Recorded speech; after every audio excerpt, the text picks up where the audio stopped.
আজ শেয়ার করব একদম সহজ পদ্ধতিতে সাজের পিঠের রেসিপি। আটা, ময়দা, সুজি বা সেদ্ধ ভাত বা ভাতের মাড় ছাড়াই শুধুমাত্র চালের গুঁড়ো দিয়ে কিভাবে কড়াইতে পারফেক্ট চিতই পিঠে বানাবো সেটাই আজ শেয়ার করব। সম্পূর্ণ ভিডিওটি দেখবেন, তাহলে একটু হলেও উপকৃত হবেন। নমস্কার বন্ধুরা, শ্বশুর বোমা রান্নাঘর অ্যান্ড ব্লগ চ্যানেলে সকলকে স্বাগত। তাহলে রেসিপিটি কি করে তৈরি করব সেটাই দেখে নেওয়া যাক। সবার প্রথমে এইখানে আমি বাজার থেকে কিনে আনা চালের গুঁড়ো ব্যবহার করেছি। আর চালের গুঁড়ো কিন্তু দুই রকম বাজারে বিক্রি হয়, একটা হচ্ছে মোটা দানা আর একটা হচ্ছে একদম মিহি দানা। আর সাজের পিঠের ক্ষেত্রে কিন্তু মোটা দানাটাই দিয়ে সাজের পিঠে তৈরি করলে খুব ভালো হয়। এইখানে আমি মাঝারি সাইজের বাটির 2 বাটি পরিমাণ চালের গুঁড়ো নিয়েছি। দেব এইখানে ছোট চামচের 1 চা চামচ লবণ।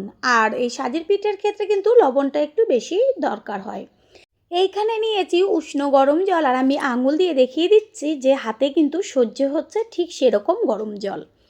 প্রথমেই যেই বাটি করে আমি চালের গুঁড়ো ব্যবহার করেছি সেই বাটির মেপেই কিন্তু আমি 1 বাটি জল দিয়েছি। যেই পাত্র করে চালের গুঁড়ো ব্যবহার করবেন সেই পাত্র করেই কিন্তু জলটা দেবেন, তাহলে পারফেক্ট মাপটা বুঝতে পারবেন। একটা হ্যান্ড উইন্সের সাহায্যে খুব ভালো করে কিন্তু আমি জলের সাথে চালের গুঁড়োটাকে মিশিয়ে একটা ব্যাটার তৈরি করব।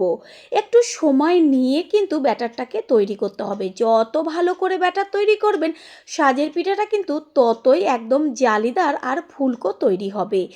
একদম সহজ তৈরি করা, কিন্তু এই যে কিছু কিছু কারণের জন্য কিন্তু অনেক সময় কিন্তু সাজের পিঠে একদমই ভালো হয় না। যেমন ঠান্ডা জল কিন্তু একদম ব্যবহার করবেন না, উষ্ণ গরম জল ব্যবহার করতে হবে। প্রথমে আমি 1 বাটি জল ব্যবহার করেছি, আবারও কিন্তু আমি আর 1 বাটি জল ব্যবহার করব। 2 বাটি চালের গুঁড়োর জন্য 2 বাটি জল প্রয়োজন। এরকমভাবে কিন্তু অল্প অল্প করে জল দিয়ে তারপরে কিন্তু ব্যাটারটাকে তৈরি করতে হবে। একবারে কিন্তু সম্পূর্ণ জলটা কখনোই দেবেন না, অল্প করে জল দেবেন। আবার কিছুক্ষণ ব্যাটারটাকে ঠিক এইভাবেই তৈরি করে নিতে হবে, তারপরে কিন্তু আবার জল দিতে হবে। এবার এটা হয়ে গেছে, কত সুন্দর বুটবুটি হয়েছে। এটাকে ঢেকে আমি 1.5 থেকে 2 ঘন্টা রেখে দেব। হাতে যদি একটু বেশি সময় থাকে তাহলে আরেকটু সময় কিন্তু এইভাবে ঢেকে রেখে দিতে পারেন। আমি 2 ঘন্টা বাদে ফিরে এসে ঢাকনাটা সরিয়ে দিয়ে ব্যাটারটাকে দেখিয়ে দিচ্ছি যে ব্যাটারটা কিন্তু অনেকটাই ঘন হয়ে গেছে। আবারও কিন্তু হ্যান্ড উইন্স দিয়ে এটাকে মিশিয়ে নেব। যেহেতু 2 ঘন্টা জলের মধ্যে চালের গুঁড়োটা ভিজানো ছিল, সেই কারণে কিন্তু চালের গুঁড়োটা ফুলে জলটা অনেকটাই টেনে ব্যাটারটা ঘন হয়েছে। তার জন্যই এর মধ্যে আমি আর অল্প করে জল ব্যবহার করব। মানে 2 বাটি চালের গুঁড়োর জন্য 2.5 বাটি জল একদম কিন্তু পারফেক্ট। এর থেকে বেশি জল একদমই ব্যবহার করবেন না। ব্যাটারটাকে কিন্তু খুব সুন্দরভাবে মিশিয়ে নিয়েছি। এইবার এর মধ্যে দিচ্ছি ছোট চামচের 1/2 চা চামচ খাবার সোডা। আর এই খাবার সোডাটা দেওয়ার সাথে সাথেই কিন্তু পিঠেটা তৈরি করবেন। খাবার সোডা দিয়ে কিন্তু কখনোই রেখে দেবেন না। আর খাবার সোডার পরিমাণটা তো দেখতেই পেলেন যে ছোট চামচের 1/2 চা চামচ। আপনাদের ব্যাটারের পরিমাণ অনুযায়ী কিন্তু খাবার সোডা দিতে হবে। খাবার সোডা ব্যবহার করার পর কিন্তু আবারও ঠিক যেভাবে আমি এটাকে হ্যান্ড উইন্স দিয়ে তৈরি করে নিচ্ছি ঠিক সেইভাবে কিন্তু তৈরি করে নিতে হবে। গ্যাসের ওভেনে কড়াই বসিয়ে কড়াইটাকে খুব ভালো করে গরম করে নেব। তারপর গ্যাসের ফ্লেম লোতে রেখে আমি একটা কাপড়ের টুকরো নিয়েছি, তার মধ্যে সর্ষের তেল আর জলে মিশিয়ে তারপরে কড়াইয়ের গায়ে মাখিয়ে দিচ্ছি। ব্রাশের সাহায্যে যদি কড়াইতে মাখানো হয় তাহলে হাতে ছ্যাঁকা লাগার সম্ভাবনাটা থাকে না। একটা ডুবো হাতা নিয়েছি আর ব্যাটারের মধ্যে হাতাটা ডুবিয়ে তারপর দেখিয়ে দিচ্ছি যে কতটা পাতলা করতে হবে। দেখাই যাচ্ছে, আর হাতার পেছনে কিন্তু একদম যে মোটা একটা লেয়ার সেটা কিন্তু কখনোই পড়েনি, পাতলা একটা লেয়ার পড়েছে। ডুবো হাতার এক হাতা করে ব্যাটার নিয়ে তারপরে কড়াইয়ের মধ্যে আস্তে করে এক জায়গায় ছেড়ে দিতে হবে। গ্যাসের ফ্লেম কিন্তু এই পর্যায়ে একদম হাইতে রাখতে হবে। তাহলে কি হবে, এই যে গায়ে বুটবুটিগুলো দেখা যাচ্ছে এটা কিন্তু খুব সুন্দরভাবে হবে। 1 থেকে 1.5 মিনিট গ্যাসের ফ্লেম হাই করে রাখার পরে একদম লো করে দিতে হবে। দেখাই যাচ্ছে কড়াইতে দেওয়া মাত্র কিন্তু সম্পূর্ণটাই একদম বেশ জালিদার হয়ে গেছে। এরপরে কিন্তু পুরো ওপরটা ফুলে উঠবে। কত সুন্দরভাবে জালিদার হয়েছে। একটা ঢাকনা দিয়ে ঢেকে দেব।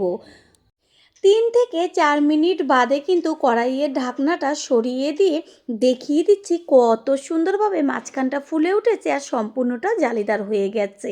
খুন্তি দিয়ে তুলে দেখিয়ে দিচ্ছি এখানে কিন্তু যে জালিদার দেখা যাচ্ছে এতে কিন্তু আমার মুখও দেখা যাচ্ছে।